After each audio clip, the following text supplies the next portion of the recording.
Sa mundo ng sabong, maraming paniniwala at pamahiin ang umiikot tungkol sa mga manok panabong. Isa na rito ang tungkol sa manok na walang anino na sinasabing may kakaibang birtud o kapangyarihan. Isang araw, sa baryo ng Barangay Bunlan, Santander, Cebu, may matandang sabongero na tinatago natin sa pangalan na Tasyo.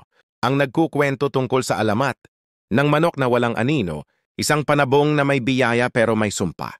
Si Talho, isang bata na nakarinig ng kwento, dahil sa kanyang ambisyon, naisip niyang hanapin ang mahiwagang manok upang maging kampyon sa sabungan. Sa isang tagong bahagi ng palengke, nakilala ni Talho ang isang matandang nagbebenta ng itim na manok na may pulang mga mata, babala ng matanda. May kapangyarihan ito pero huwag kang maging gahaman. Para patunayan, dinala ni Talho ang manok sa ilalim ng araw at wala itong anino. Sa halip na matakot, lalo siyang naengganyo at agad na binili ang manok. Isinali ni Talho ang kanyang manok sa sabungan. Ilang segundo pa lang ay bagsak na ang kalaban. Walang sino man ang nakaintindi kung paano ito nangyari. Mabilis na kumalat ang balita tungkol sa hindi matalong manok ni Talho.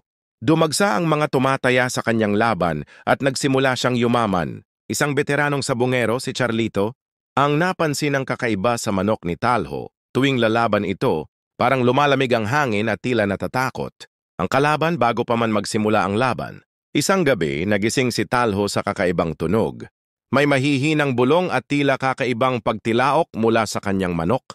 Nang tingnan niya ito, pulang-pula ang mga mata nito sa dilim. Pinuntahan ni Talho ang matandang nagkwento ng alamat. Ayon dito noon pa ay may isang sabongerong ginamit ang isang mahiwagang manok para sa kasakiman. Pinarusahan ito ng isang engkanto, kaya nawala ang anino nito kapalit ng hindi matatalong lakas. Kahit hindi natatalo ang kanyang manok, napansin ni Talho na hindi siya yumayaman sa hindi maipaliwanag na dahilan. Parang nawawala ang kanyang mga panalo. Natakot at nainggit ang ibang sabongero, kaya nagpa siya silang nakawin o patayin ang manok ni Talho. Isang gabi, lihim na pumasok sa bahay ni Talho ang mga magnanakaw.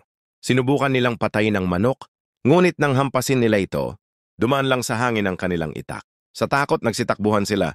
Tuwing inilalaban niya ang kanyang manok, pakiramdam niya ay may nawawala sa kanya.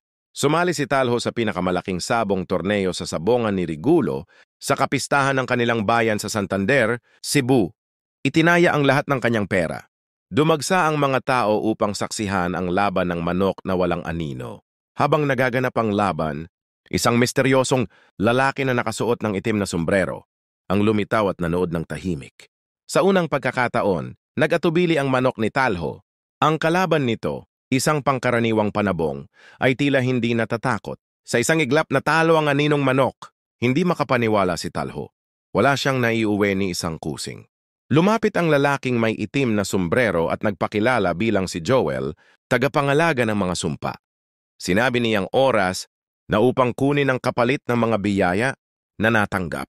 Tumakbo si Talho palabas ng sabungan at sa unang pagkakataon, napansin niyang wala na siyang sariling anino. Nang bumalik siya sa kanyang tahanan, nawala na rin ang kanyang manok, parang hindi ito kailanman nag-eksistensya. Mula noon, hindi na muling nakita si Talho sa sabungan. May bulong-bulungan na isinama siya ng engkanto bilang kapalit ng anino ng kanyang manok. Muling lumaganap ang kwento tungkol sa manok na walang anino, ngunit ngayon, may dagdag na babala. Kapag ginamit mo ito para sa kasakiman, mawawala rin ang anino mo.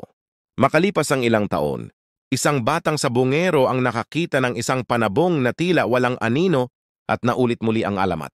Habang ang bagong sabungero ay bumibili ng aninong manok, isang matandang tindero ang nagbuntong hininga at bumulong. Muli na namang umikot ang sumpa. Bagamat ito ay bahagi lamang ng mga paniniwala at alamat, marami pa rin ang nagtatangkang maghanap ng ganitong klaseng manok dahil sa pag-asang ito ang magbibigay sa kanila ng di matatawarang panalo sa sabungan.